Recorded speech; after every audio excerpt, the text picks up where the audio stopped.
저쪽 거는 마이크가 켜졌죠? 이 위에 것도. 네, 이거 여태까지 끄고 있었는데. 네. 자, 이번 주에는 12과 참된 교회의 특징에 대해서 함께 살펴보는 시간을 갖도록 하겠습니다. 참된 교회의 특징은 초록색 상자 박스에 이제 내용을 보시면 아시겠지만 마태복음 28장 18절에서 20절의 말씀을 근거로 해서 참된 교회는 어떤 특징을 갖고 있는가라고 하는 것에 대해서 함께 생각해 보도록 하겠습니다. 근데 참 이 참된 교회의 특징이라고 하는 이 제목에는 어떤 의미가 또 그 이면에는 자리하고 있겠습니까? 물론 이 본문 내용 가운데도 그런 내용이 있지만 거짓된 교회가 있다는 겁니다. 거짓된 교회가 역사 가운데는 언제나 거짓된 교회가 있어 왔고 참 불편한 진실이긴 하지만 우리가 살아가고 있는 지금 오늘날의 이 시대에도 버젓이 교회라는 간판을 달고 그 위에 십자가가 세워져 있고 예수 그리스도의 이름으로 모이는 표면적으로는 이렇게 모이는 공동체임에도 불구하고 참된 교회가 아닌 거짓된 교회인 교회들이 있다라고 하는 것, 라고 하는 것을 좀 기억해야지만 되겠습니다. 그래서 직접적으로 이 12과의 내용이 이런 교회가 거짓된 교회다라고 하는데 방점이 맞춰져 있다라기보다는 참된 교회는 이런 교회다라고 하는 것에 좀 더 방점이 맞춰져 있다라고 하는 것을 기억하시고 요 12과 내용을 함께 살펴보도록 하겠습니다. 교회는 그리스도로 말미암아 영광스럽고 충만하다라고 말씀을 하고 있습니다. 이제 이 그리스도로 말미암는 영광이 어떤 영광인가에 대해서는 이제 우리가 오늘 말씀을 통해서도 함께 나누었죠. 회복된 하나님의 형상으로서의 성령 하나님의 부어주시는 열매로서 성령의 하나 되신 그 한몸됨을, 그 가치, 그 진리 안에서의 하나됨을 우리가 지키고 보존함을 통해서 본래 우리에게 주어졌던 영광이 다시 발현되어지는 것이다라고 할 수 있습니다. 그러니까 우리가 늘 말씀드리지만 교회가 무엇을 해서 어떤 영광을 만들어내서 밝히는 게 아닙니다. 이 영광이라고 하는 것은 본래 하나님께서 창조하실 때에 허락하시고 부여하신 것을 있는 그대로 드러내는 것을 우리는 영광을 발현한다라고 표현을 하는 겁니다. 근데 그 영광된 모습이라고 하는 것은 하나님의 형상으로서의 교회의 모습인 것이죠. 그 하나님의 형상으로서의 교회의 모습은 그리고 세 분이시지만 한 몸이신 것처럼 우리 교회 또한도 여러 지체들이 모여 있는 곳이지만 곧 한 몸으로서의 교회를 이루어가고 그 한몸됨의 가치를 세상 가운데 드러내는 것, 그 모습을 볼 때 사람들이 신기해하고 놀라워한다라고 성경은 말씀하고 있는 겁니다. 어떻게 저런 사람들이 다 한 몸이 돼서 살아갈 수 있지? 어떻게 저 사람과 저 사람이 저렇게 서로를 사랑하는 존재가 될 수 있지? 어떻게 자기가 땀 흘려 수고해서 번 이 물질을 아무렇지도 않게 이렇게 서로 나누며 네 것을 내 것 아니죠. 내 것을 이 사람 것 같이 또 이 사람 것이 또 다른 사람의 것 같이 이렇게 공유하며 살아가는 이런 공동체를 이룰 수 있지? 이러한 모습들을 나타내 보이는 것. 이것이 교회의 영광이다. 영광스러움이다. 그리고 그 본이 예수 그리스도의 모습을 통해서 우리 가운데 계시되었다라는 사실을 우리는 잘 알고 있는 것입니다. 그리고 그 충만함이 무엇을 통해 누려지는 것입니까? 결국에 성도들은 말씀을 통해 온전해지고 또한 성도들의 서로 간의 봉사의 일을 통하여서 어떤 직분으로서의 서로의 섬김을 통하여서 이 임한 은혜가 골고루 모두에게 편만하게 충만히 누려지고 만끽되어진다라고 말씀을 드렸습니다. 이제 그런 내용들을 간략하게 정리하고 있는 겁니다. 교회는 그리스도로 말미암아 영광스럽고 충만하다. 또한 이런 교회는 교회에 속한 모든 성도가 한 몸으로 살아가는 가족 공동체다. 이 세상에서는 볼 수 없는 것이기 때문에 초월적인 공동체라고 할 수 있다. 그러나 교회의 외형을 갖추었다라고 해서 다 그런 영광과 충만이 나타나지 않는다. 어떤 교회는 간신히 그 명맥만 유지하거나 더 이상 교회가 아닌 곳도 있기 때문이다 라고 말씀하고 있습니다. 그리스도로 말미암는다라고 하는 것에는 사실 말씀을 통해서 온전해짐도 있고 또한 서로의 섬김을 통해서 충만해진다라는 것도 있습니다. 근데 이런 모습들, 한몸됨의 모습이 오늘날 더 이상 발현되어지지 않는 교회들도 교회라는 이름으로 모인 곳들도 많이 있다라는 것입니다. 우리 모두는 500여 년 전에 로만 카톨릭을 거짓교회라고 선언하며 시작된 종교개혁의 후예입니다. 그렇기 때문에 종교개혁의 결과로 탄생한 개신교회는 어떤 교회가 참교회인가 라는 것에 대한 문제를 너무나도 중요하게 생각했습니다. 거짓교회는 죽어있기 때문에 아무 생명이 없다. 교회를 흉내내어도 그리스도가 없으면 죽은 교회고 거짓교회다. 그러면 참된 교회는 어떤 교회겠는가? 참된 교회와 거짓교회는 무엇으로 분별하는가? 개신교회는 무엇을 참된 교회의 표지로 간주했는가? 이 과에서는 참된 교회의 특징, 곧 표지가 무엇인지를 살펴보도록 하겠습니다. 일단은 아시죠? 잘. 말씀과 성례와 권징이 참된 교회의 표지입니다. 근데 이제 그 내용들을 말씀을 근거로 해서 우리가 함께 생각해보는 시간을 갖도록 하겠습니다. 다음 페이지 보시면 이제 마태복음 28장 18절에서 20절 말씀을 우리가 함께 한번 읽어보도록 하겠습니다. 봉독하도록 하겠습니다. 시작. 예수께서 나와 말씀하여 이르시되 하늘과 땅의 모든 권세를 내게 주셨으니 그러므로 너희는 가서 모든 민족을 제자로 삼아 아버지와 아들과 성령의 이름으로 세례를 베풀고 내가 너희에게 분부한 모든 것을 가르쳐 지키게 하라. 볼지어다 내가 세상 끝날까지 너희와 항상 함께 있으리라 하시니라. 아멘. 이 말씀을 가지고 나누도록 하겠습니다. 그런데 이 말씀 가운데서 우리가 생각해 볼 것은 하늘과 땅의 모든 권세를 어디에 주셨다. 결국 예수님에게 주셨고 그것이 이제 교회에 부여되었다라고 하는 것을 이제 우리가 이 말씀의 내용들을 통해서 확인할 수가 있습니다. 그 권세를 주신 목적은 무엇이다?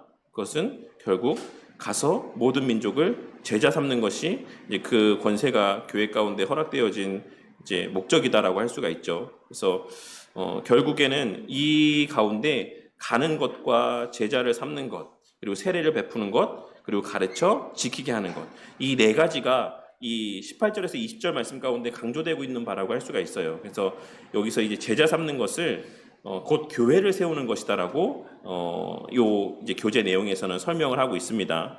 그러니까 우리의 목적, 우리의 교회됨의 목적은 또 다른 누군가에게 복음을 전함을 통하여서 이제 그들도 교회가 되게 하는 것이 우리 교회의 본질적인 목적이다. 그것이 무엇을 통해 이루어진다라고 우리 믿습니까?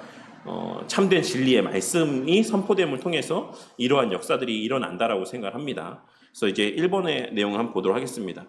예수님은 제자들에게 가서 모든 민족을 제자로 삼으라고 말씀하셨습니다. 여기서 제자란 예수님의 제자입니다. 교회, 곧 모든 성도는 예수님을 믿고 그분의 가르침에 순종하고 삶을 본받는 제자입니다. 그렇다면 제자로 삼으라는 말은 결국 무엇을 세우라는 말과 동일한 말이라고 할 수 있겠습니까? 교회를 세우라는 말과 동일한 의미입니다. 그러니까 너희들은 가서 교회를 세워라. 그리고 교회로 예정하신 자들을 그 교회 가운데 불러 모으라는 것을 말씀하고 있는 것입니다. 제자로 삼는 것은 아버지와 아들과 성령의 이름으로 세례를 베풀므로 이루어집니다. 아래의 성경 본문에 근거해서 세례를 베푼다는 것이 무엇인지 네 가지로 우리 한번 생각해 보도록 하겠습니다. 그래서 여기에 친절하게 1번, 2번, 3번, 4번이 새 본문의 말씀 가운데서 계속 표기가 되어 있어요. 1번의 내용을 한번 보면 뭘까요?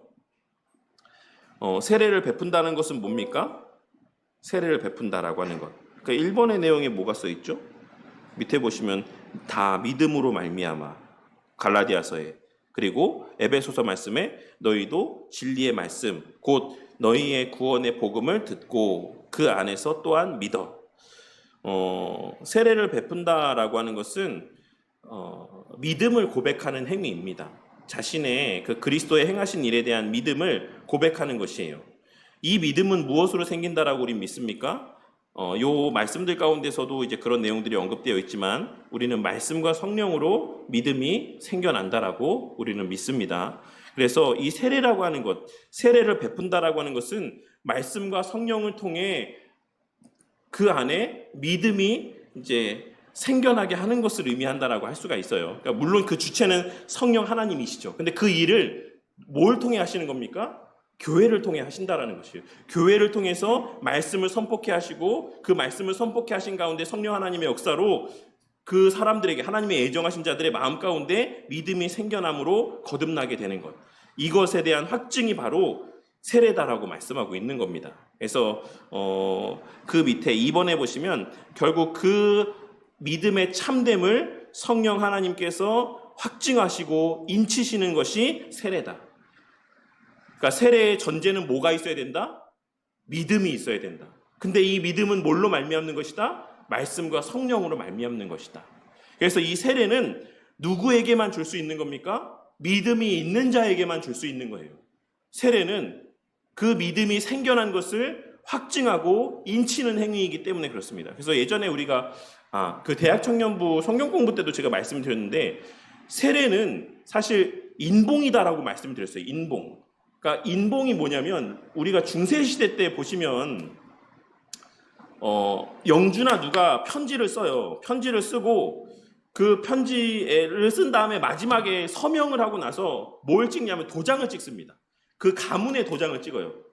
이게 지금 내가 쓴 글이야 라고 하는 것에 대한 확인으로 도장을 찍고 또 그것을 이렇게 인봉을 하죠. 못 열어보도록. 그 인봉 자체도 무엇을 의미합니까? 그 편지가 그 사람이 썼다라고 하는 것에 대한 확인의 의미가 있는 것입니다. 그래서 이 세례라고 하는 것은 그 사람의 마음 가운데 성령 하나님을 통해서 말씀 가운데 생겨난 그 믿음이 확실하다라고 하는 것에 대한 확증의 의미가 있다라는 것이에요. 그래서 이 자체가 믿음이 생겨나게 하는 것은 아니다.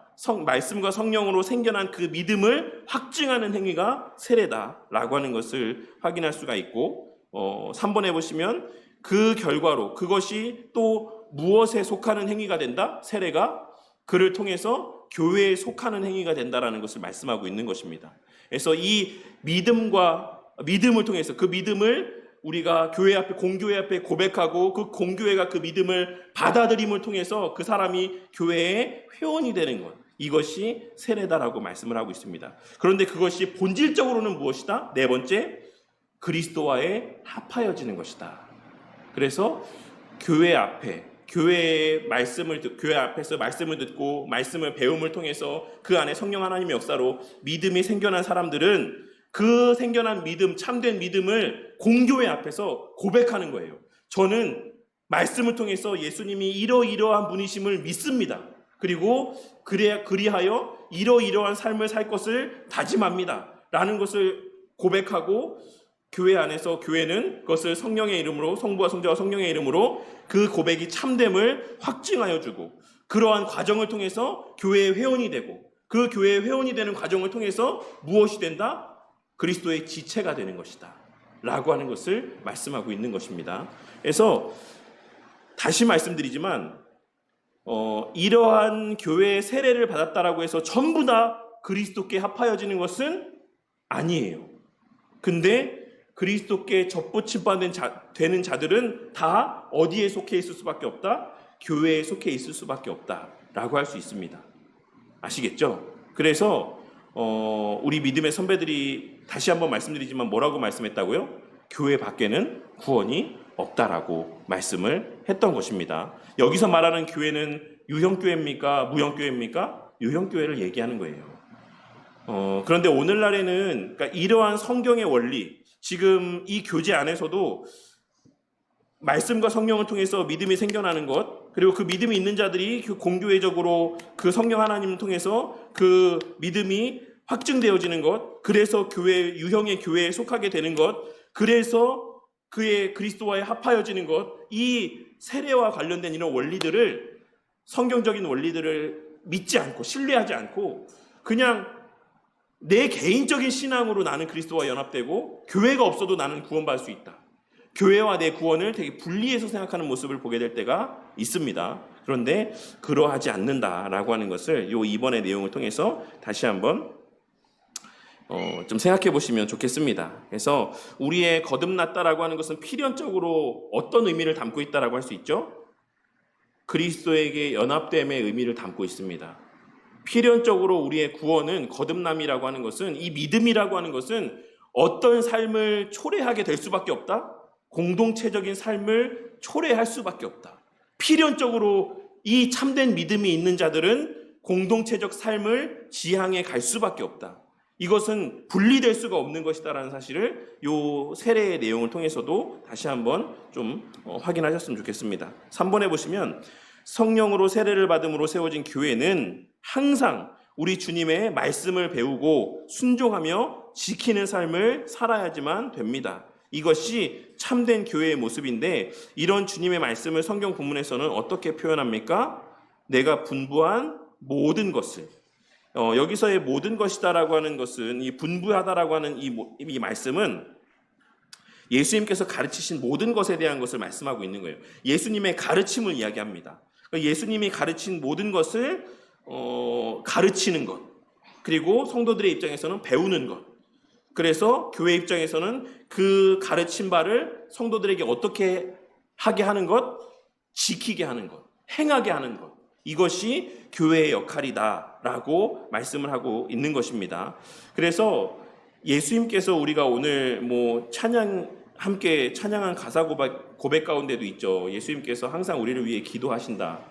근데 그 예수님이 기도하시고 예수님의 일하심이 무엇을 통해 이 세상 가운데서 발현되어지는 것이다라고 제가 계속 말씀드리고 있습니까? 교회를 통해서입니다. 교회를 통해서. 예수님께서 직접적으로 성도님들에게 막 무엇인가를 이렇게 말씀해 주시고 하게 하시고 하시지 않는다라는 것이에요. 교회를 통해서. 근데 이 가운데는 뒤에도 언급하겠지만 어떤 부분들까지 언급해서 말씀하고 있는 겁니까? 권징이라는 요소까지 사용해서 성도들로 하여금 내가 가르친 것, 내가 전한 것을 지키게 하라라는 의미가 담겨져 있는 겁니다.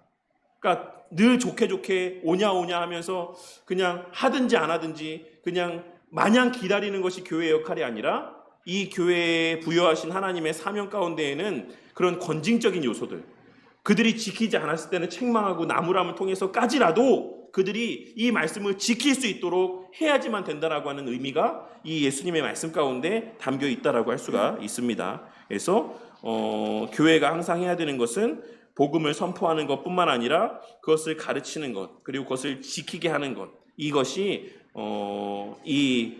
교회에 부여하신 하나님의 사명이다라고 말씀하고 있는 것입니다.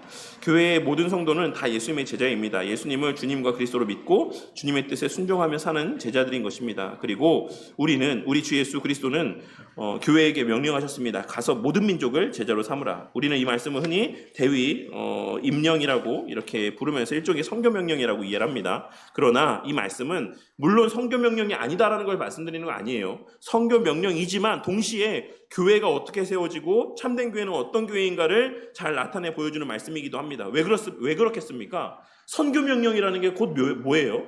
결국에는 복음을 전해서 교회를 세우는 것이 선교 명령이기 때문에 그렇습니다. 그러니 필연적으로 이 말씀 가운데는 당연히 어떤 교회를 세우라는 의미가 여기에 담겨 있는 거죠. 이것은 우리에게도 우리가 어떤 교회를 지향해야 되는가에 대한 가르침들을 주는 말씀이라고 할 수 있는 것입니다.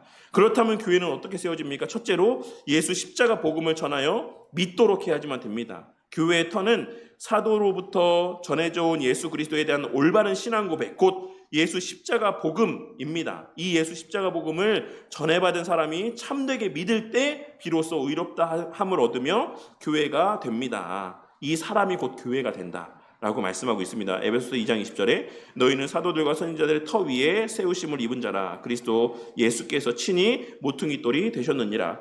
사도들과 선지자들이 곧 말씀한 바, 가르친 바, 증거한 바가 뭐다? 곧 예수 그리스도에 대한 것들을 증거하고 가르친 것이다라고 할 수가 있는 것입니다.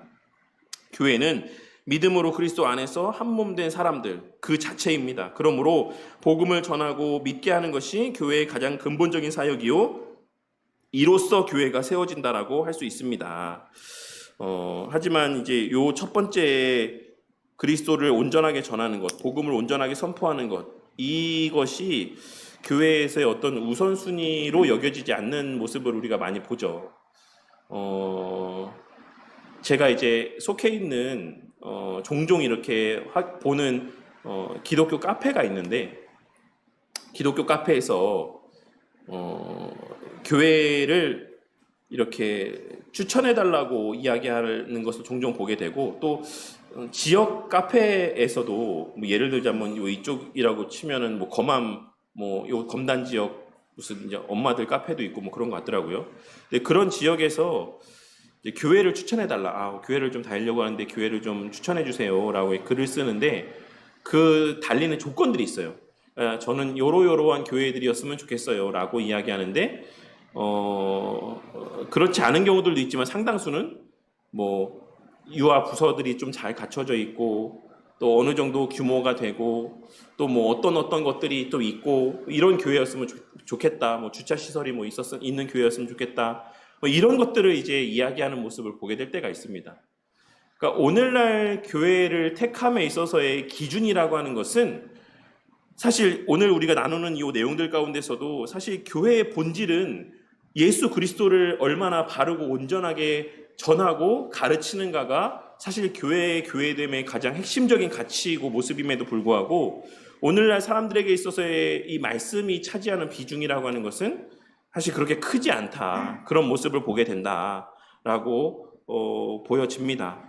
그런데 여기서 중요한 것은 교회를 이루는 사람들이 참된 신자냐 하는 것입니다. 교회가 온전하려면 교회의 회원이 온전한 신자여야지만 됩니다. 어떤 사람이 참되게 믿는지를 우리는 어떻게 압니까? 그의 신앙 고백이 진짜인지를 알려면 그의 삶을 보면 됩니다. 그가 누구인지는 그의 열매로 알 수 있기 때문입니다. 그래서 우리가 사람들이 이제 교회를 찾고 교회로 발걸음할 때 오늘날에 교회들이 지금 여기서 가로치고 뭐가 있었죠? 저기 위에 보시면 교회가 온전하려면 교회의 회원이 온전한 신자여야 된다라고 했을 때 그 가로치고 이제 정리라는 글자를 써놨잖아요. 그러니까 사실 성경에 정회원, 준회원의 개념이 없어요. 성경에 정회원, 준회원의 개념이 없고 오직 회원됨과 회원이 아님 이것만 있습니다. 근데 오늘날에는 왜 이런 교회들마다 회원권이라고 하는 제도들을 마련한 것이다라고 생각을 하십니까? 우리 교회도 일단 정관상에는 이제 그런 내용들이 언급이 되어져 있긴 한데 왜 그렇겠죠? 오늘날 교회의 임명제도가 유명무실하게 되었기 때문에 그래요.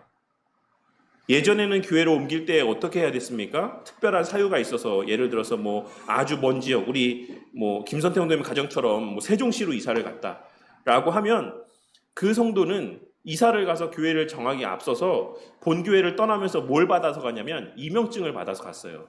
그래서 그 임명증은 앞서 말씀드린 뭐 인장처럼 교회 도장이 찍혀 있고 그래서 봉인되어 있고 그래서 그 가려는 교회 목사님만이 열어볼 수 있도록 교회 직인을 찍어서 그렇게 들려보냈습니다. 그러면 이제 목사님은 그 임명증서를 이제 성도에게 받고 이 성도가 어떤 성도인지 어떤 신앙을 가졌고 어떻게 신앙생활했으며 했는지를 그걸 확인하는 거예요. 그래서 이제 그에 맞춰서 이제 교회 회원됨을 이제 받을지 말지 또 어떻게 받을지 이런 것들을 이제 결정했었죠. 근데 오늘날에는 안 하잖아요. 그런 것들을. 그러니까는 더더군다나 우리 교회 같이 그 규모가 적은 이런 무리의 교회는 성도가 오면은 그냥 뭐 감사하고 고맙고 다 받아주는 거죠. 근데 처음에는 좋지만 이 뒷부분에도 그런 내용들이 언급되어 있겠지만 결국에 그러한 모습이 교회를 어려움에 처하게 만듭니다. 교회가 교회되지 못하게 되는 하나의 원인들이 됩니다.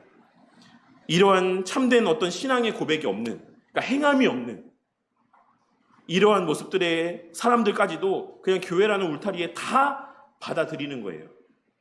그리고 그 결과가 오늘날의 교회의 모습이다라고 생각하시면 됩니다. 오늘날.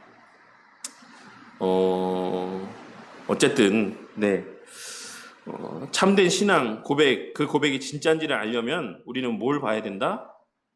그의 삶을 봐야 된다. 참되게 믿는 사람은 예수님의 가르침과 본을 따르는 제자로서의 삶을 산다.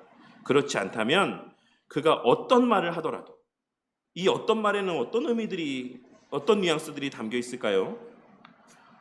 엄청난 교리적인 해박한 말씀들을 하든지 아니면 성경적인 해박한 어떤 성경적 지식들을 이야기하든지 뭐 아니면은 뭐 그럴듯한 여러 가지 신앙생활에 대한 이야기들을 하든지 그가 아무리 어떠한 말들을 하더라도 그는 예수님의 제자가 아니다. 그는 교회가 아니다. 그는 참된 믿음이 있는 자가 아니다. 왜 그렇습니까? 예수님이 그렇게 말씀하셨기 때문이죠. 예수님과 그분의 십자가 복음이 생명이고 영광임을 믿는다고 하면서도 그 믿음대로 살지 않는다. 교회가 예수님의 몸이다라는 것을 고백하면서도 내가 그 머리 대신 예수님께 접붙임 바 된 지체라고 고백을 하면서도 교회적 삶을 살지 않는다. 교회의 가치를 너무나도 가벼이 여긴다 라고 하면 그 사람의 믿음에 대해서는 우리가 한 번쯤 생각해 볼 필요가 있다라는 것입니다. 그래서 예수님은 믿게 하라는 말보다 더 적극적이고 분명하게 제자로 삼아라 라고 말씀을 하고 있는 것입니다. 사실 이와 똑같은 맥락의 말씀은 아닐 수 있을지라도 우리가 예전에 도제 관계 가운데 있을 때에 예전에는 거의 가르침들이 그런 도제식 교육들이 이루어졌죠. 스승이 있고 제자가 있고, 그 제자는 어떻습니까? 오늘날에도 사실 그래요. 석박사 과정 가운데 일반 대학원에서는 자기 논문 지도하는 그 교수의 그 밑에 있는 학생들은 어떻습니까? 완전히 그 교수의 말에 따라서 살아요. 하물며 되게 허드렛 일까지 교수가 지시하는 모든 것들을 다 행하면서 삽니다. 그러니까 오늘 말씀에서의 이 제자로 삼으라는 말은 예수님께서 분부하신 대로 살라는 그 전인격적인 그 전생의 삶이 예수님의 말씀대로 살아야지만 된다라는 어떤 그런 것을 하나님께서 요구하고 있으시다라는 것을 말씀하고 있는 겁니다. 둘째로 삼위 하나님의 이름으로 세례를 베풀어야지만 됩니다. 세례는 믿음으로 거듭나고 의롭다 하심을 얻었으므로 공적으로 확증하는 표입니다. 세례는 기존 신자들 앞에서 세례자가 믿음을 분명하게 고백하고 교회에 속한 자임을 공적으로 확증하는 성례입니다. 교회는 오직 세례를 통해서만 누가 교회에 속한 자인지 알고 주 안에서 교제할 수 있습니다. 그러므로 세례는 신자로 하여금 가시적 교회에 속하여 교회의 영광과 충만을 누리게 하는 실질적인 출발점이다. 근데 이것도 뒤에 얘기하겠지만 이 세례를 오늘날 어떻게 준다? 교회들이 막 줘요. 막. 심지어는 군대에서도 막 진중세례라는 것을 막 줍니다. 무슨 생각과 무슨 의도에서 그렇게 하는지는 잘 모르겠지만 어쨌든 오늘날에는 그러니까 제가 아는 가까운 교회들도 그냥 막 어느 날 이제 교육자들이 막 물어보는 거예요. 성도님들한테. 성도님 교회 다니신 지 얼마 되셨죠? 그럼 네, 얼마 됐습니다. 그러면 아유, 세례 받으셔야죠. 이렇게 한단 말이죠. 그러니까는 그 삶을 면밀히 살피고 어떤 그 신앙에 대한 어떤 분명한 확인의 과정들이 너무나도 축소되어 있고 간소화되어 있어요. 그래서 세례를 그냥 막 줍니다. 그래서 오늘날 회원권이라고 하는 것이 있는 거예요. 그 사람이 어떻게 세례 교육을 받았고 어떤 마음으로 세례를 받았는지 그리고 그 신앙을 고백했는지를 우리가 오늘날에는 사실 신뢰하기가 쉽지 않기 때문에 그런 것이죠. 셋째로 우리 주 예수 그리스도가 말씀하신 모든 것을 가르쳐 지키게 해야지만 됩니다. 교회는 참된 복음을 전하여서 믿게 하고 또한 믿는 자를 잘 점검하고 세례로 확증하고 인침으로 시작이 됩니다. 그러나 그것으로 끝나는 것이 아니라 그 세례 교인들은 이제 교회 안에서 지속적으로 가르침을 받고 그 치리에 따라서 계속해서 그 지키는 삶을 살아가야지만 되는 것입니다. 그것이 교회의 역할이에요. 그래서 다시 또 이따가도 말씀드리겠지만 우리가 세례를 받을 때 세례에 서약하는 4가지 것들 가운데 4번째 서약의 내용이 뭐냐면 그대들이 이 교회의 관할과 치리에 복종하고 정결함과 화평함을 이루도록 힘쓰기로 작정하십니까? 라고 묻습니다. 기억하세요? 이 세례의 이 4가지 문구에 대해서 기억이 나십니까?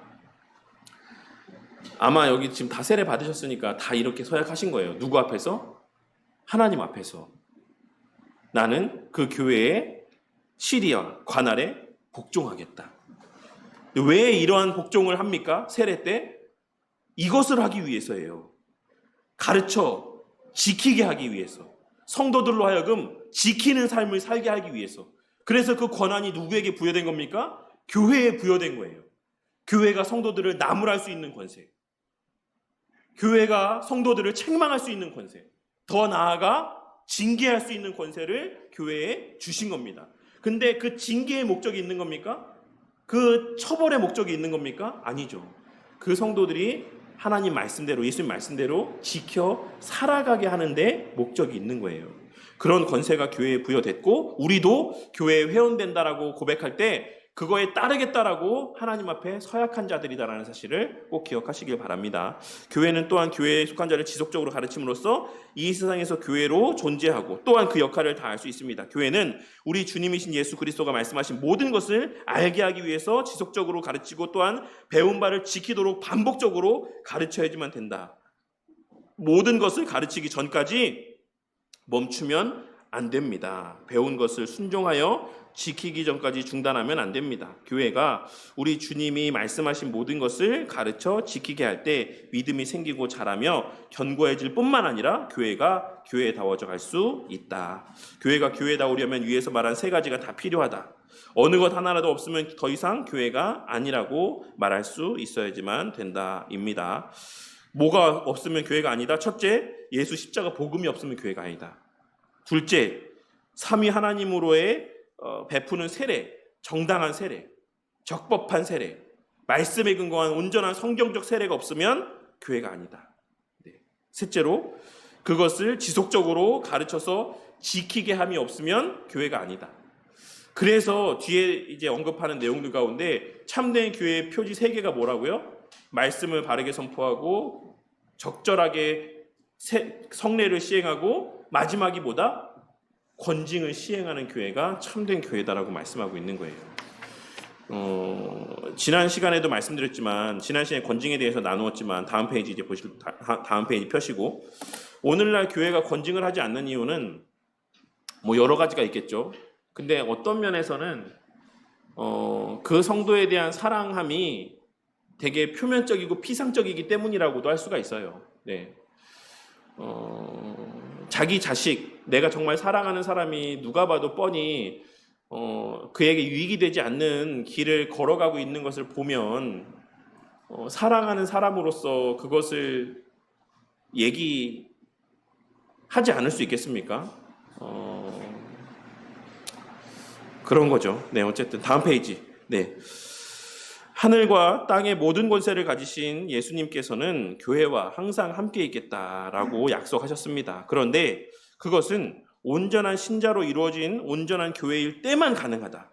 이를 위해서 교회는 처음 전도할 때에도 예수님의 말씀과 본을 온전히 따르는 제자가 되기를 요구해야지만 된다. 제자가 된 후에도 계속해서 예수님이 말씀하신 모든 것을 가르쳐 지키게 해야 된다. 이러한 점들을 고려할 때 참된 교회의 가장 중요한 특징이 뭐라고 할 수 있겠습니까? 앞에도 이제 여러 가지 것들을 이야기했지만 뭐겠습니까? 하나님의 말씀, 예수님의 가르침, 곧 예수 그리스도에 대한 복음을 온전하게 전하는 것이 가장 중요하고 그것을 가르치는 것, 그것을 지키도록 하는 것. 그러니까 말씀과 관계된 모습이 교회의 가장 중요한 표지다라는 것을 말씀하고 있는 것입니다. 이번에 보시면 세례는 예수님의 참된 제자가 되었음을 확증하고 인치는 거룩한 의식입니다. 타락한 교회의 특징 중 하나는 거듭나지 않은 사람에게 세례를 함부로 주는 것입니다. 세례를 함부로 주지 않기 위해서는 어떻게 해야 되는지 아래의 글을 읽고 한번 우리 함께 생각해 보도록 하겠습니다. 좀 긴데 초록색 글씨에 있는 글씨로 쓰여진 그 밑에 세례와 관련된 내용을 우리가 함께 좀 읽어보도록 할게요. 시작. 세례는 거듭남과 믿음의 참됨을 인칠 뿐만 아니라 영광스러운 주님의 교회의 회원으로 받아들이는 의식이다. 따라서 세례가 타락하면 교회가 타락한다. 세례를 함부로 주면 거듭나지 않은 사람을 교회의 회원으로 받아들여 교회를 회방할 기회를 주기 때문이다. 이런 자들은 종종 교회에서 하나님의 말씀을 배우기를 싫어하며 참된 진리를 우습게 여기고 주님의 말씀에 명백히 불순종하며 도리어 죄를 범하고 교회 안에 세상의 악한 것들을 들여오는 통로의 역할을 한다. 그러므로 세례를 주려면 교회는 다음에 2가지를 점검해야지만 된다. 첫째, 온전한 신앙 고백. 예수 십자가 복음의 온전한 진리를 분명하고도 풍성하게 알고 있으며 믿고 있는가? 둘째, 분명한 삶의 증거, 믿고 있는 말씀대로 살아서 그 삶의 열매가 다른 사람들이 알 정도로 뚜렷이 나타나고 있는가? 이것은 결국 예수님의 가르침을 배우고 그것에 순종하는 제자의 삶을 살고 있는지를 점검하는 것이다. 근데 오늘날에는 사실 이런 모습들이 없죠. 초대교회 때에는 세례를 베풀기에 앞서서까지의 기간들이 상당했고 그것을 확인하는 절차들이 되게 까다로웠습니다. 그럼에도 불구하고 세례를 받는 자들이 많았죠. 그리고 그 세례를 받고 난 다음에 교회 회원됨이라고 하는 것이 그들에게는 어떤 의미였습니까? 곧 그 회원의 어떤 명부 가운데 있다라는 것이죠. 흔적이 남는다라는 거예요. 그 당시에 기독교가 핍박을 받는 시대 속에서 오늘날에 이제 중동에서 선교하시는 선교사님들이 예를 들어서 뭐 이렇게 중국 같은 경우는 만약에 공안에 걸리게 되잖아요. 공안에 이제 걸리게 됐을 때 선교사님들이 제일 먼저 하는 게 뭔지 아십니까? 핸드폰 없애는 거예요. 핸드폰. 왜냐하면 핸드폰 안에 통화 기록과 주소록과 주고받은 어떤 텍스트 메시지들의 내용 가운데 그 관계하는 사람들이 누구인지에 대한 내용들이 다 그 핸드폰을 통해서 노출이 되기 때문에 그래요. 그러니까 초대교회 때 사실 회원됨이라고 하는 것이 그들에게는 엄청난 대가를 요구하는 일이었습니다. 이제 그들이 언제든지 그와 같이 순교할 수 있는 어떤 하나의 증거들이 남는 거죠. 그럼에도 불구하고 그 교회의 회원됨에 있어서의 그들은 엄청난 절차들을 거치고 숱한 확인의 과정들을 겪고 그럼에도 불구하고 많은 사람들은 기꺼이 나의 교회 회원됨에 있어서 그러한 어떤 세례 받는 것에 있어서 주저함이 없었다라는 사실을 확인할 수가 있죠. 근데 오늘날에는 그러한 어떤 핍박이 있는 것이 아님에도 불구하고 뭐 사람들이 세례 받는 것에 있어서 어떤 이런 절차적인 어떤 부분에 있어서의 과정들이 너무나도 많이 생략되어 있다라는 것이 오늘날 이 시대의 교회를 향한 세상 사람들의 어떤 판단들, 손가락질들과도 무관하지 않다라고 생각을 합니다. 제가 그 내용을 한번 세례 예식서에 써 있는 세례 문구를 한번 읽어드리도록 할게요. 한번 들어보시고 생각이 나는지 한번 생각해 보시기 바랍니다. 세례를 받을 때 4가지를 서약합니다. 첫째, 그대들이 하나님 앞에 죄인인 줄 알며 마땅히 그 진노를 받을 만한 자인데 그의 크신 자비로 구원받을 것밖에 소망이 없는 자인 줄을 아십니까? 라고 묻고, 둘째로 그대들이 주 예수 그리스도가 하나님의 아들이요 죄인의 구주되심을 믿으며 복음에 말한 바와 같이 우리를 구원하실 이는 다만 예수밖에 없는 줄을 알고 그를 믿고 그만 의지하십니까? 라고 묻습니다. 그리고 세 번째로는 그대들이 지금 성령의 은혜만 의지하고 그리스도를 쫓는 자가 되어 그 교훈대로 힘써 행하며 모든 길을 버리고 보이신 본대로 경건한 생활을 하기로 작정하십니까? 3번부터가 조금 이제 걸림이 되지 않습니까? 3번부터가. 근데 우리 모두는 다 세례받을 때 이런 서약을 했어요. 하나님 앞에서. 우리가 하나님을 믿으면, 그리고 하나님이 어떠한 분이신지를 우리가 믿는다면 그 하나님 앞에서 했던 우리의 고백들이 얼마나 무거운 가치를 지니는지를 알지 않습니까? 근데 우리 성도님들, 지금 세례받으신 성도님들은 성령의 은혜만을 의지하며 그리스도를 좇는 자로서의 삶을 살아가고 있습니까? 그 교훈대로 힘써 행하는 삶을 살고 있습니까? 모든 죄의 길을 버리고 예수님이 보이신 본대로 경건한 삶을 살기로 정말 작정하며 열심을 다해 살고 있습니까? 그리고 마지막 넷째로 그대들이 이 교회의 관할과 치리에 복종하고 정결함과 화평함을 이루도록 힘쓰기로 작정하십니까? 이렇게 4가지를 이제 묻습니다.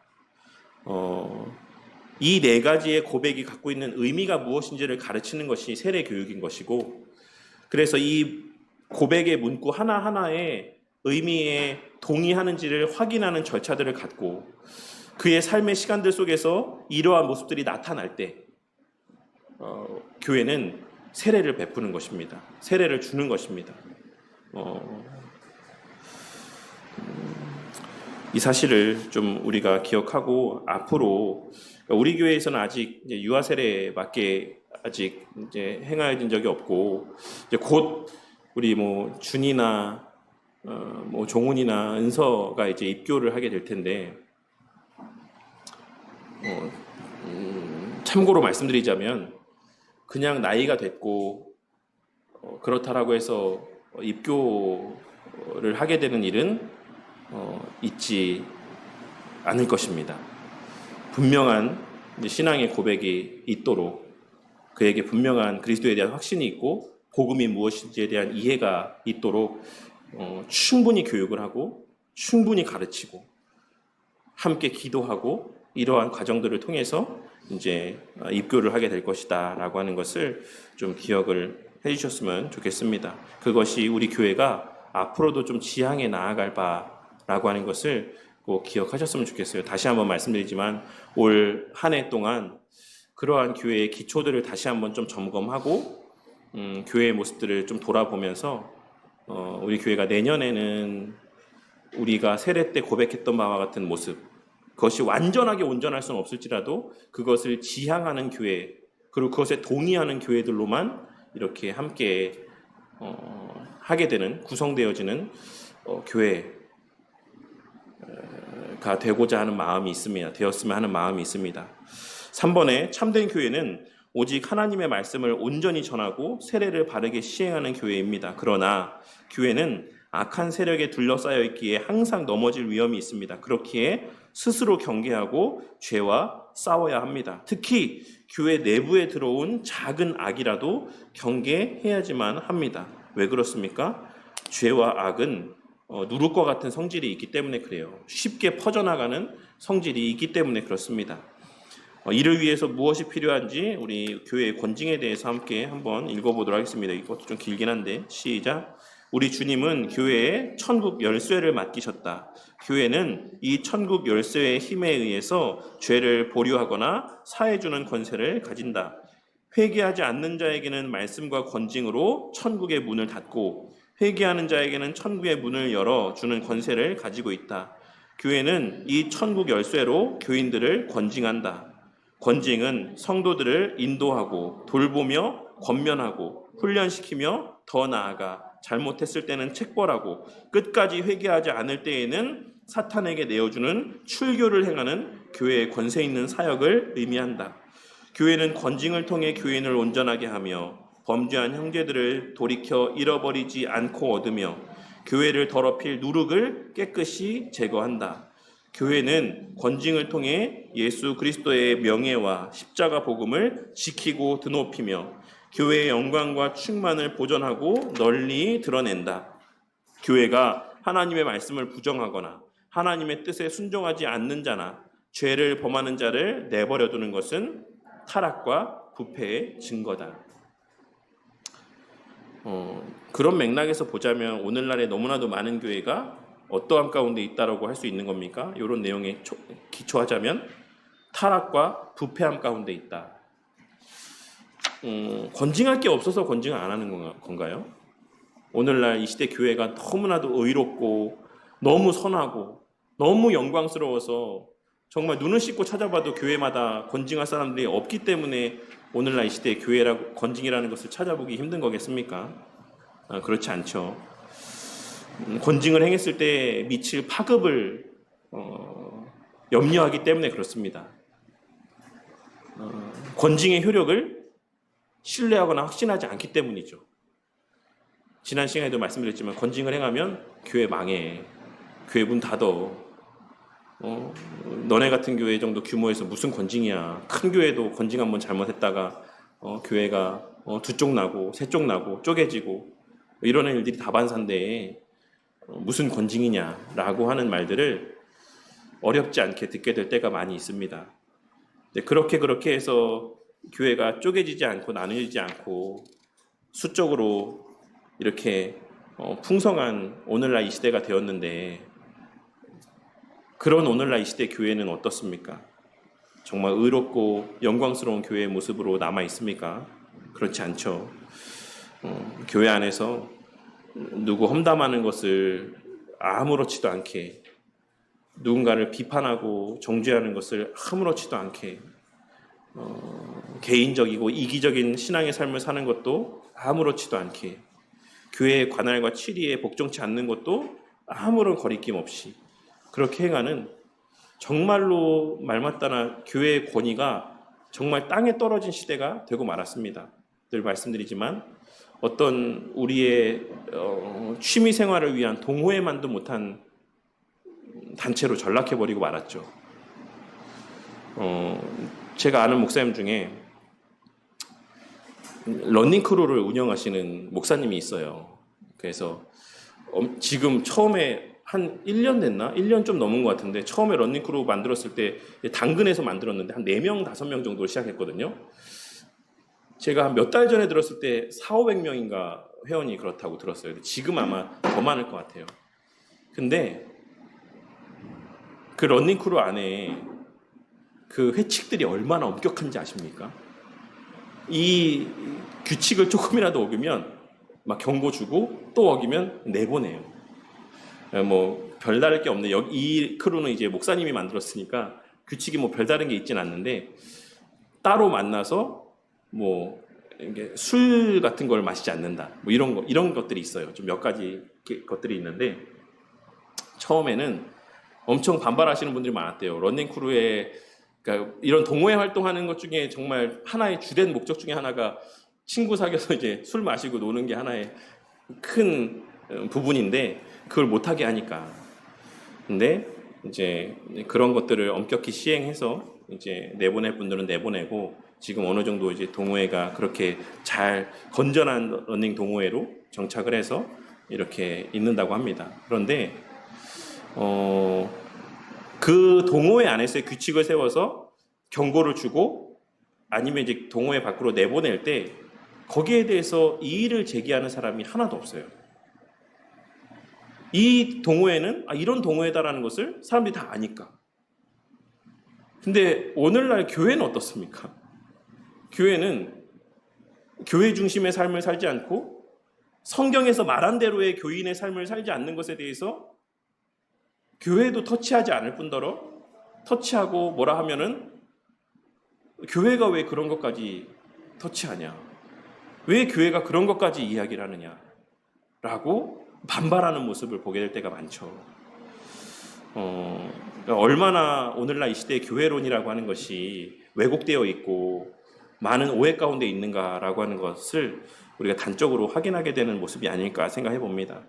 권징의 요소는 가르치는 데 있고 지키게 하는 데 있다. 그럴 권세, 그럴 수 있는 능력과 권세를 하나님께서는 교회에 주셨다라고 하는 것을 꼭 기억했으면 좋겠습니다. 참된 교회는 어떤 교회입니까? 어떤 특징을 가진 교회입니까? 가장 중요한 특징은 하나님 말씀, 곧 예수 십자가 복음을 온전히 전하고 가르치며 그대로 살고자 애쓰는 것입니다. 하나님의 말씀을 떠나서는, 성경을 떠나서는 교회가 설 수 없습니다. 교회는 사도들과 선지자, 교회의 터는 사도들과 선지자라고 말씀했습니다. 그럴 때 예수 그리스도가 친히 교회의 모퉁이돌이 되셔서 교회가 온전해집니다.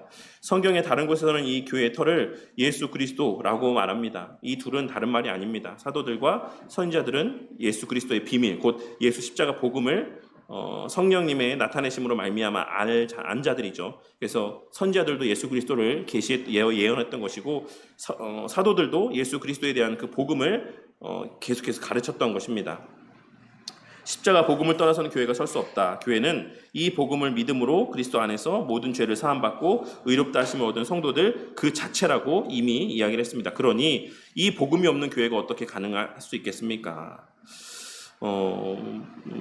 그렇기에 필연적으로 교회에는 자신의 죄인됨을 알므로 말미암는 겸손함들이 있을 수밖에 없고, 예수 그리스도를 믿고 의지함의 모습이 있을 수밖에 없다라고 할 수 있고, 오직 하나님의 베푸신 은혜만을 자랑하는 하나님께만 영광 돌리는 모습이 있을 수밖에 없다라고 할 수 있습니다. 교회가 다른 교회들이 행하는 모든 종교적 형식들을 다 갖췄다 할지라도 이 복음을 말하지 않고 믿지 않으면 이는 더 이상 교회가 아니다. 사이비 단체에 불과하다. 그렇다면 온전한 교회는 어떤 교회인가? 두 번째 다음 페이지에 참된 교회의 분명한 특징은 무엇입니까? 아주 쉽게 알 수 있습니다. 이거 되게 두려운 말인데, 주일 예배 설교 때 무엇이 전해지는지를 보면 알 수 있다. 둘째, 신자들이 무엇을 배우고 피차 가르치고 권면하는지를 보면 알 수 있다. 셋째, 믿지 않는 사람들에게 무엇을 전하는지 보면 알 수 있다. 우리 교회는 그렇습니까? 주일 예배 때 예수 십자가 복음이 전해지고 있습니까? 우리가 무엇을 배우고 있습니까? 무엇을 서로에게 가르치고 있습니까? 무엇을 서로에게 권면하고 있습니까? 제가 여전도의 성경 공부 때도 말씀을 드렸는데, 오늘날에는 교회에서조차도 교회 신앙과 관련된 대화들을 하지 않아요.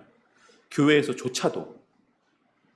그럼 도대체 우리의 신앙과 관계된 얘기는 어디서 합니까? 교회 안에서도 온통 그냥 우리의 먹고 사는 문제, 세상적인 일들에 관계된 문제들만 이야기합니다. 내가 말씀과 어떻게 씨름했고, 하나님 말씀대로 살기 위한 어떤 열심들이 있었고, 거기에서의 어떤 넘어짐과 내 연약함을 경험했고, 또 어떤 은혜들을 체험했고, 이런 이야기들에 대한 이야기들이, 복음에 관계된 이야기들이 교회 안에서 나누어지지 않는 모습을 보게 됩니다. 제가 말씀드렸죠. 이제 장차 앞으로는 우리 교회가 주일 오후에 새로 오신 분들끼리 또 아직 이 복음의 기초를 세세하게 다 나누지 않은 분들이 다 이렇게 짝을 지어서 주일 오후 시간에 복음의 기초를 나누고, 이제 그 부분을 다 나눈 분들은 성경적 교회에 대해서도 한번 다시 나누고, 이제 좀 이렇게 그룹을 져서 성경 본문 말씀을 함께 나누면서 그 안에서의 복음을 발견하고 그리스도를 발견하고, 이런 시간들로 주일 오후 시간을 채우려고 합니다. 그런 것들이 우리의 어떤 삶 가운데 좀 익숙했으면 좋겠어요. 우리 교회 안에. 물론 그렇다라고 해서 뭐 세상적인 얘기는 일절하지 마 라고 하는 것은 아니죠. 그런 이야기도 하되, 그 모든 대화의 종착점이 무엇이 되어야 된다? 복음이 돼야 된다는 거예요. 신앙과 연결되는 대화들이 우리의 모든 대화 가운데 나누어져야지만 된다고 생각합니다. 예수 십자가 복음만을 붙잡고 살아가는 교회는 또 하나의 중요한 특징이 있습니다. 그것은 바로 세례를 함부로 주지 않는다는 것입니다. 오직 복음을 분명히 믿고 그대로 살아가는 신자에게만 세례를 줍니다. 오늘 본문에서는 그런 사람을 제자라고 합니다. 제자는 복음을 알 뿐만 아니라 그 복음대로 예수님을 따라 살아가는 자들을 가리키는 용어입니다. 예수님을 믿고 의롭다 하심을 얻은 사람은 모두 다 제자다. 즉 친자는 다 제자다. 요즘 교회가 타락해서 제자가 아니어도 구원을 받을 수 있다라고 말한다. 믿고 예수님을 따라 살지 않아도 구원받을 수 있다라는 말입니다.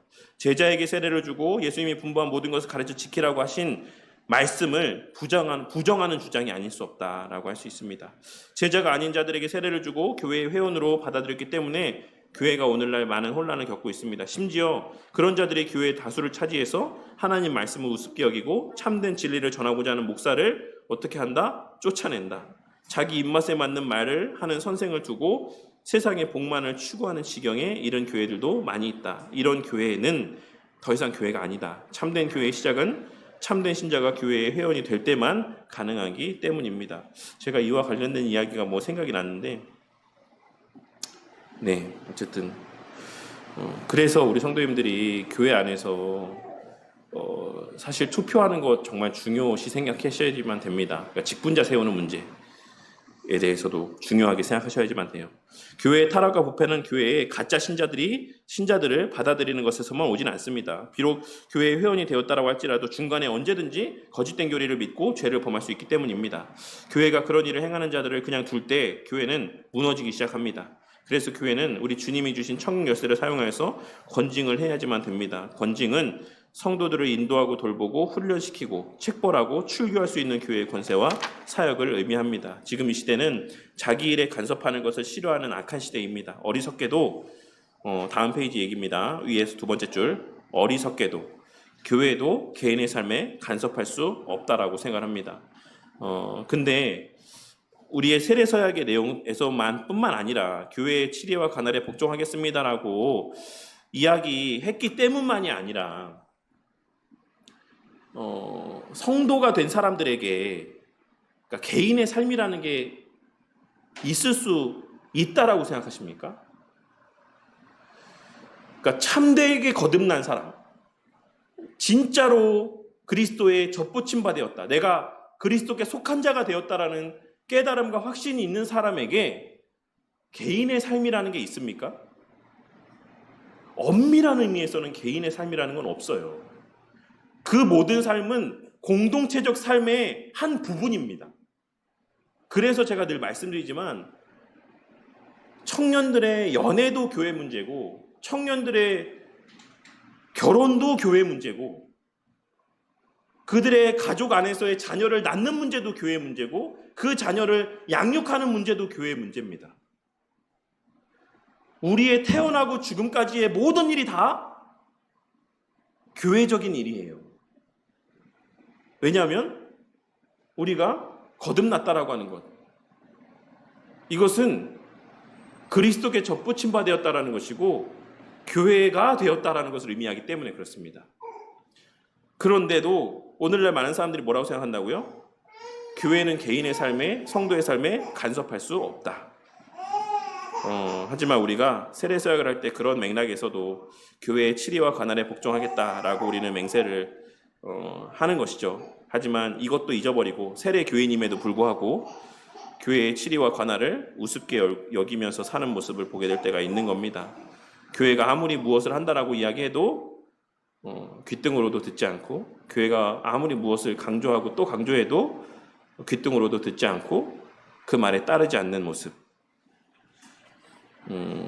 교회가 바른 진리 곧 예수 십자가 복음을 지키고 붙잡으며 그 복음에 따르는 거룩한 삶을 살기 위해서는 주님이 주신 천국 열쇠로 권징을 제대로 시행해야지만 된다. 그래서 교회를 복음을 신자를 지켜야지만 된다. 이런 교회가 참된 교회다. 그런 맥락에서 우리는 이제 앞서도 나와 있지만 어디 나와 있죠? 네, 앞에 페이지에 보시면 참된 종교개혁자 칼빈은 기독교 강요에서 말씀과 성례 그리고 권징에 대해서 이것이 참된 교회의 표지다라고 말씀했다라는 내용을 한번 읽어보시기 바랍니다. 묵상과 적용 내용 보도록 하겠습니다. 오직 예수님이 걸어가신 그 길을 따라가는 사람만이 참된 신자요 제자입니다. 당신은 예수님의 제자입니까? 당신은 그 길을 따라가고 있습니까? 예수님의 제자로 살아가는 증거를 우리는 제시할 수 있어야지만 됩니다. 당신의 경우에 예수님의 제자라는 그 증거는 무엇입니까? 네.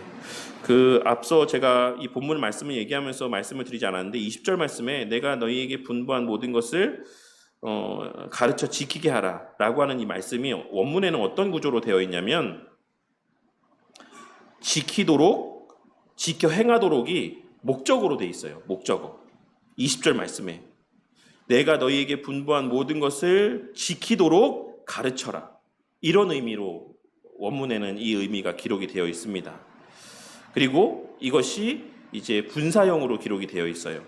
계속해서 가르쳐야지만 된다. 이제 그 내용들이 앞에도 언급이 되었지만 교회는 그래서 성도들이 그런 삶을 살지 않을 때 계속해서 지속적인 권면을 해야 되지만 가르치고 권면해야 될 책임이 있다라고 할 수가 있는 것이죠. 이런 모습들이 나타날 때까지. 이번에 오직 예수님의 제자만이 세례를 받아 교회의 회원이 되는 것이 마땅하다. 당신의 세례 경험 혹은 다른 사람의 세례 경험을 나누어 보고 어떤 사람이 세례를 받아야 되는지 한번 말해보기 바랍니다. 앞서 얘기한 걸로 가름하도록 하겠습니다. 뭐였습니까? 자신의 죄인됨을 알고 예수 복음의 가치를 알고 경건한 복음적인 삶을 살기를 결단하고 다짐하며 교회의 권위에 복종할 것을 다짐하고 이렇게 서약하는 자들이 세례를 받을 수가 있는 것입니다. 이제 나는 나의 삶이 아닌 오직 그리스도 안에서의 교회적 삶을 살아가겠다라고 결단하고 다짐하는 자들이 세례를 받는 겁니다. 교회의 회원에 대해서 권징하지 않는 교회가 많이 있습니다. 특히 죄에 대해서 회개하도록 권면하고 그 책임을 묻는 책벌로서의 권징은 오늘날 거의 하지 않고 있습니다. 죄를 범하는 교인을 바로잡아서 교회 안에 이단적 사설이나 죄의 영향력이 들어오지 못하도록 행하는 건징이 이루어지기 위해서 교회는 어떤 태도를 가져야지만 하고 교회는 어떤 자세로 수용해야지만 됩니까? 제 개인적으로 생각했을 때는 건징이 한 사랑의 한 표현이다라는 것을 교회가 좀 인식했으면 좋겠어요. 건징에 대해서 너무나도 우리가 부정적으로만 생각하는 것 같아요. 근데 앞서도 말씀드렸지만 성도님들이 자식들을 혼내는 거 그거 미워서 혼내는 거 아니잖아요. 꼴배기 싫어가지고 막 트집 잡아서 혼내는 거 아니지 않습니까? 자식들을 사랑하니까 그 자식들이 바른 정말 사회 구성원으로서 온전한 역할들을 감당하는 그런 자녀로 그러니까 쉽게 말해 속된 말로 자기 앞가림하면서 밥 벌어먹고 살게 하기 위해서 나무라고 혼내는 거 아닙니까? 교회에서의 건징도 마찬가지예요. 교회에서 건징이라는 것도 그러한 사랑의 한 표현이다라는 것을 교회가 인식을 할 때 건징에 대해서 바라보고 건징을 시행하는 그 마음가짐이 좀 달라질 수 있지 않을까 생각합니다. 물론 그 전에 교회가 교회다운 관계가 온전히 형성되어 있어야지만 된다라고 생각해요. 목사가 성도들을 사랑함이 성도들에게 분명하게 인지되어지고 서로가 서로 간에 정말로 나는 사랑받고 있어. 우리는 정말 사랑하는 관계다라고 하는 이것이 관계가 형성이 되어 있는 것이 먼저다라고 생각합니다. 그러할 때 우리가 진짜 그런 사람에게는 함부로 말하지도 않겠죠. 정말 조심스럽게 기도하면서 누군가에게 권면할 때 그 권면이 받아들여질 것이고 목사가 정말 이렇게 고민하며 기도함 가운데 누군가를 이렇게 불러서 어떤 잘못된 모습에 대해서 이야기할 때 그 성도가 오해 없이 받아들이게 될 수 있지 않을까라는 생각을 해보게 됩니다. 그리고 성도들은 그것이 하나님의 인도하심이다라는 것을 깨달아야지만 됩니다. 지가 뭔데, 목사가 뭔데, 나한테 이래라 저래라 해. 내가 뭐 잘했네 못했네, 지가 뭔데 그런 말을 해. 라고 생각하면 사실 그런 사람이 어떻게 건징을 제대로 받을 수 있습니까? 어떻게 건징의 효력과 은혜들을 누릴 수 있습니까? 앞서 말씀드린 것처럼 예수님이 지금 하늘 보좌 우편에서 일하고 계시죠. 그 일을 예수님이 직접적으로 하시는 게 아니라 교회를 통해 하시는 거예요. 세우신 직분자들과 그들을 통한 질서 가운데 성도들을 돌보시고 그 행하시는 일들을 적용케 하시는 겁니다. 보내신 성령 하나님을 통해서. 그래서 우리가 강단에서 주일에 선포되어지는 말씀도 물론 하나님의 말씀으로 믿지만 교회 안에서의 말씀에 근거하여서 행하여지는 건징도 하나님께서 행하시는 일이다라는 사실에 대한 믿음이 우리 가운데 있어야지만 됩니다. 교회의 권위를 인정해야지만 되고 그것이 더 나아가서 곧 하나님의 나를 향한 사랑의 모습이고 또 성도 서로 간의 사랑의 발로에서의 나타나는 모습이다라는 것을 우리가 인정할 때 누군가가 우리를 향해서 지난주에 나누었던 것처럼 나에게 권면할 때 그것을 고깝게 여기지 않고 저 사람이 이 말 한마디를 할 때까지 얼마나 고민했을까, 얼마나 마음을 또 썼을까, 기도했을까. 내가 그래 정말 저 사람 봐서라도 좀 이런 모습을 좀 바꿔가야겠다라는 이런 긍정적인 건징의 모습들이 나타나고 더 나아가 교회적인 건징 또한도 그렇게 우리의 기대한 바대로 하나님의 약속한 바대로의 긍정적인 어떤 결과들을 이렇게 도출해낼 수 있을 거라고 생각합니다. 네, 제가 기도하고 마치도록 하겠습니다. 하나님 감사합니다. 지난주와 이번 주에 걸쳐서 지난주에는 건징에 대해서 나누고 오늘은 이제 교회의 표징에 대하여서 또 함께 나누는 시간을 가졌습니다. 물론 오늘 말씀 가운데 이제 성찬에 대한 내용들이 언급되진 않았지만 우리는 이 말씀과 이 성례와 건징이라고 하는 것을 참된 교회의 중요한 표지라고 생각합니다. 하지만 그럼에도 불구하고 오늘날 말씀의 가치 또한 너무나도 왜곡되어 있을 뿐만 아니라 성례도 온전히 시행되지 아니하고 건징의 모습은 찾아보기 힘든 시대가 되고 말았음을 우리가 우리 주변의 모습들 가운데서 어렵지 않게 보게 됩니다. 목사인 저부터가 모든 말씀 가운데 예수 그리스도의 복음을 온전히 전할 수 있기 위해서 말씀을 바르게 보고 말씀을 연구하는 모습들을 갖게 하시고 또 하나님 말씀의 기준에 따라서 성례를 시행하는 그러한 교회가 되도록 더욱더 애쓰고 수고하는 종이 되게 하여 주시옵소서. 무엇보다 우리 성도님들의 마음 가운데 인간적인 눈으로 보기에는 많은 흠이 있고 부족함과 연약함이 있는 목사이지만 그럼에도 불구하고 하나님께서 당신의 일을 위해 또 이와 같이 많은 부족이 있는 자를 또 세우셨다라는 사실을 또 기억하시고 그러한 눈에 보여지는 부족과 연약을 위해서 기도로 힘을 보태는 또 우리 성도님들이 되게 하시고 무엇보다 그러한 눈에 보여지는 부족과 연약 중에서도 하나님의 세우신 그 권위를 인정함으로써 우리 교회가 교회다움의 그 아름다움과 또 영광을 또 나타내 보일 수 있게 하시고 무엇보다 그렇게 성도님들의 그 권위를 존중하는 모습을 통하여 우리 교회가 성도들의 신앙을 더욱더 잘 돌아볼 수 있는 그런 교회가 되어가게 하시고 교회에 속한 모든 지체들이 그와 같은 하나님 주시는 선한 마음들과 온전한 마음들 속에서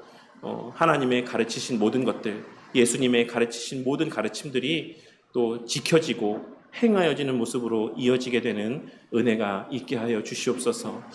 다만 바라옵기는 권징을 행한다라고 하는 것이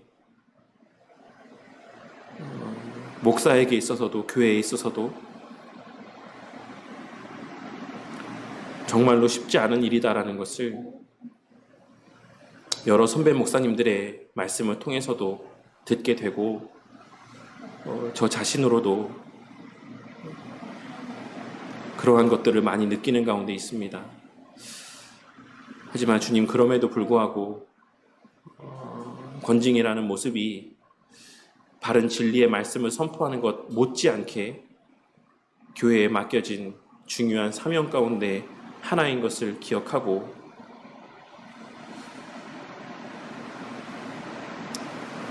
진실된 사랑으로 그리고 이 기록된 말씀에 근거하여 권징을 시행할 수 있도록 지혜와 능력을 더하시고 교회의 교회됨의 모습들이 더욱더 온전히 나타나고 성경적 교회의 모습으로 세워져가는 우리 바른교회 공동체가 되도록 은혜 베풀어 주시옵소서. 모든 것 감사드리며 우리 주 예수 그리스도의 이름으로 기도드렸습니다. 아멘.